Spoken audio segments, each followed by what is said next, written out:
Alors écoutez, ce qui m'attire dans les arts, d'abord, premier en général, enfin les arts primitifs, j'aime mieux les appeler primitifs, c'est que, en quelque part, c'est l'art avant l'écriture. C'est-à-dire que c'est un moment par lequel sont passées les civilisations, la nôtre en particulier, un moment dans lequel l'art est en prise directe sur l'humanité, et l'art doit exprimer pour les puissants, pour les pauvres, pour les savants, pour les illettrés, à peu près la même chose.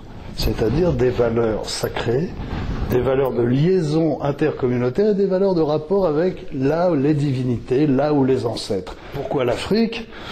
D'abord parce que, tout petit, l'Afrique me fascinait, les récits d'explorateurs, et en plus parce que dans ce corpus des arts dits premiers, c'est pour moi celui qui a le plus de pêche, qui a le plus d'énergie, qui a le plus de santé.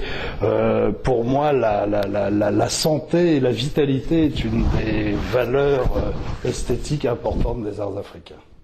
La valeur d'une œuvre d'art va être déterminée par un faisceau, évidemment, et à l'endroit où tous ces faisceaux se réunissent, on va déterminer plus ou moins la valeur d'un objet d'art africain. Alors, il y a des choses qui sont propres à l'Afrique et d'autres qui ne le sont pas. C'est-à-dire, par exemple, une pièce rare ou une pièce très exceptionnelle ou esthétiquement sera évidemment plus chère qu'une pièce commune ou une pièce tout à fait banal, sans lumière, sans énergie, sans rien du tout. Bon, ça c'est ce qui est, je veux dire, c'est la chose de partout. Si vous voulez, c'est aussi vrai pour une commode 18e, c'est aussi vrai pour un tableau, etc. Pour l'Afrique, il y a un certain nombre, je dirais, de grands foyers de culture, qui sont par exemple les Dogons du Mali, qui sont par exemple les Fang du Gabon, qui sont par exemple les Chokwe d'Angola, qui sont... Enfin, les exemples sont très nombreux un peu partout en Afrique, qui ont fait des arts tout à fait exceptionnels, où le nombre de chefs-d'œuvre de la sculpture est important, et à partir de là, ces arts vont être assez chers. C'est-à-dire qu'en quelque part, encore aujourd'hui, la valeur d'un objet africain est un peu liée au rapport qu'il entretient avec le noyau de collectionneurs et de musées, qui sont des gens savants et connaisseurs de cette culture. Très récemment, on a vu des choses un peu plus étranges et un peu plus décoratives faire des prix énormes. C'est lié sans doute à l'arrivée sur le marché de nouveaux collectionneurs d'art contemporain, de nouveaux collectionneurs de peinture qui nous apprennent une nouvelle esthétique. Est-ce que les arts africains sont touchés par les faux ? Ça, c'est un problème. Le problème du faux, il est universel. Dès que quelque chose vaut de l'argent, on fait des faux. En particulier en Afrique, on a des ateliers de sculpteurs qui continuent à produire des choses. En Afrique, plus que partout, je dirais que c'est plutôt un manque de connaissances générales, parfois un manque d'humilité de la part du collectionneur ou du marchand. S'il y a beaucoup de copies, il y a très peu de faux. Il y a très peu de faux. L'esprit d'une copie, ce n'est pas l'esprit d'un objet authentique. Une copie ne parle pas.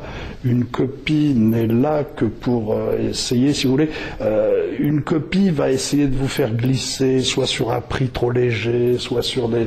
vous allez rêver. Vous ne regardez plus l'objet quand vous vous faites avoir par une copie ou par un faux. C'est l'objet et pas son histoire. Si vous regardez l'objet, vous ne vous faites jamais avoir. C'est-à-dire que, si vous voulez, la plupart des objets qu'on nous présente, et les gens sont très malheureux, ce sont des copies d'objets connus. Alors on leur dit, mais vous savez, ce fang-là ne peut pas être bon, il appartient au musée Barbier-Muller à Genève, ou il appartient au musée d'Apper, ou il appartient au Quai Branly, et les gens ne comprennent pas ce qu'on leur dit. Ils ne comprennent pas qu'une œuvre d'art africaine, c'est comme un tableau.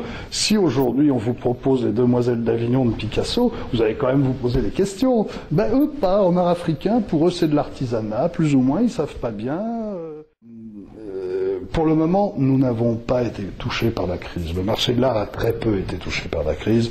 Pourquoi ? Jusqu'à 2008, ça a été une très très bonne année. Nous, on a très bien travaillé. Tout le monde a très bien travaillé en 2008.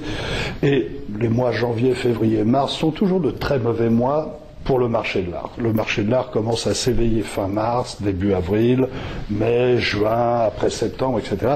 Donc pour le moment, on ne peut pas dire. On a travaillé normalement, on nous annonce que c'est la crise. Il y a une crise mondiale, on va être touché. Est-ce que ça va faire baisser le prix de certains objets ? Ça me paraît évident. Sans doute les objets moyens. Les grands objets d'art africain sont des objets rarissimes, on n'en trouve plus. qui ne sont pas encore à leur prix. Tout le monde s'accorde pour dire que ce sont des objets à forte potentialité, donc peut-être que ça va monter moins vite qu'avant, mais je veux dire, certains des grands objets d'art africain, il n'y en a plus, donc ce seraient toujours des objets rares et chers. Moi, je sais qu'actuellement, si je veux acheter un objet en vente publique d'art africain, j'ai beaucoup de mal. Je veux dire, je ne vois pas venir l'écroulement pour le type de marchandise que je fais, c'est-à-dire pour des objets d'art africain de grand niveau. Je pense sans doute que l'art africain moyen de qualité, peut-être pas très ancien d'époque, lui va marquer disons que les pièces décoratives vont peut-être se vendre moins facilement qu'avant.